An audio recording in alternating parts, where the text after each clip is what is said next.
नमस्कार दोस्तों। आज तो खुशियां ही खुशियां भाई, और खुशियां हो भी क्यों ना, क्योंकि आपके उत्तर प्रदेश पुलिस का रिजल्ट जो जारी हो चुका है। तो रिजल्ट जारी होते ही कितने लोग सफल हुए हैं जरूर कमेंट में लिख करके बताइएगा भाई कि आपकी सफलता कैसी रही और किस तरह से आप इसे सेलिब्रेट कर रहे हैं। सेलिब्रेशन भी बनता है क्योंकि इतना इंतजार किया है आपने उत्तर प्रदेश पुलिस भर्ती परीक्षा का। इंतजार के बाद एक बार एग्जाम हुआ, फिर री एग्जाम आपने दिया है, तो आज तो भाई सबका दिल खुश होगा। और जो बच्चे सफल हुए होंगे उनके माता पिता भी बहुत खुश हो रहे होंगे। ठीक है, तो हम बात करते हैं कि अब आपका आगे क्या होने वाला है। ठीक है भैया, तो उत्तर प्रदेश रिजल्ट में जितने भी बच्चों का नाम लिस्ट में आ चुका है, जितने भी बच्चे सफल हुए हैं, उन सभी बच्चों को सबसे पहले तो मेरी और केजीएस टीम की तरफ से ढेर सारी शुभकामनाएं और बधाई। और एक संदेश मैं और देना चाहूंगा कि देखिए भाई, सफल होने वाले छात्रों की संख्या जो होती है ना, वो हमेशा कम होती है और असफल छात्रों की संख्या हमेशा ज्यादा होती है। तो आप अपनी सफलता को सेलिब्रेट तो करिएगा, क्योंकि सेलिब्रेशन तो बनता ही है, क्योंकि आजकल सरकारी नौकरी को लोगों ने भगवान जो मान लिया है। लेकिन आप अपने सेलिब्रेशन को इस कदर मत करिएगा कि कोई आहत छात्र या कोई परीक्षा में फेल छात्र जो किसी कारणवश असफल हो गया है, वो छात्र कहीं आहत ना हो जाए आपकी सफलता को देखकर, आपकी खुशियों को देखकर। तो उनका भी ध्यान रखना है आपको। बस यही मेरा संदेश है। बाकी आप सभी लोगों को ढेर सारी शुभकामनाएं जिन्होंने सफलता अर्जित की है। भाई अब आपको यह जानना होगा कि अब तो एग्जाम का रिजल्ट तो आ ही चुका है, इसके बाद का प्रोसीजर क्या होने वाला है। तो इसके बाद के प्रोसीजर की बात करें तो आपका डीवी और पीएसटी होगा। डीवी और पीएसटी होगा, यानी डॉक्यूमेंट वेरिफिकेशन होगा और फिजिकल स्टैंडर्ड टेस्ट होगा। डॉक्यूमेंट वेरिफिकेशन होगा और फिजिकल स्टैंडर्ड टेस्ट होगा। अब देखिए, फिजिकल डीबी पीएसटी के लिए आपका एक एडमिट कार्ड आएगा। डीबी पीएसटी के लिए आपका अब एडमिट कार्ड आएगा। और अगर रिजल्ट उत्तर प्रदेश पुलिस भर्ती परीक्षा का आ चुका है तो अब आप ये मत समझिए कि डीबी पीएसटी में बड़ा देर लगने वाली है ना। देर नहीं लगेगी, जल्दी होगा।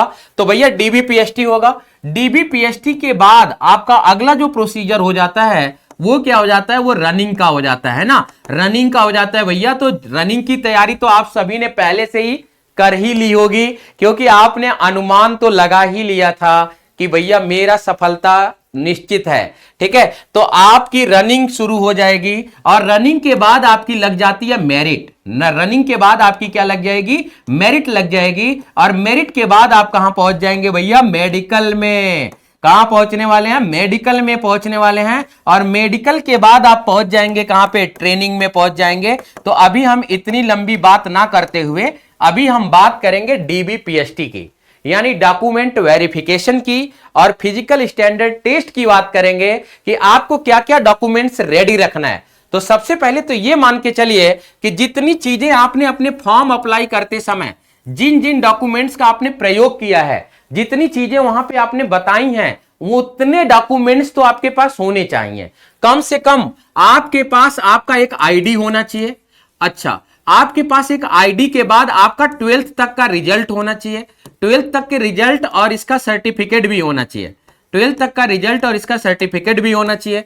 उसके बाद आपने एक निवास प्रमाण पत्र लगाया होगा, यानी कि डोमिसाइल लगाई होगी, तो आपका निवास प्रमाण पत्र भी होना चाहिए। और यदि आप किसी कैटेगरी से आते हैं, यदि आप किसी जाति से आते हैं, तो आपके पास जाति का एक प्रमाण पत्र आपने लगाया होगा। जाति का प्रमाण पत्र भी आपके पास होना चाहिए। और इसको 2-2, 3-3 प्रति में करा के रख लीजिए भाई, 2-2, 3-3 प्रति में, क्योंकि डॉक्यूमेंट वेरिफिकेशन जब होगा तो ये बड़े ही स्ट्रिक्ट तरीके से होगा।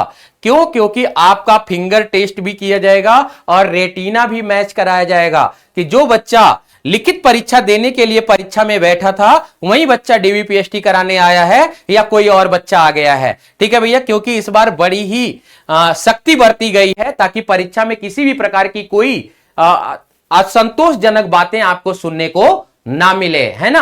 तो भैया रिजल्ट तो आ चुका है और आप लोग मन ही मन खुशियां बांट रहे होंगे। तो जो भी बच्चे सफल हुए हैं भाई कमेंट करके जरूर बताइएगा।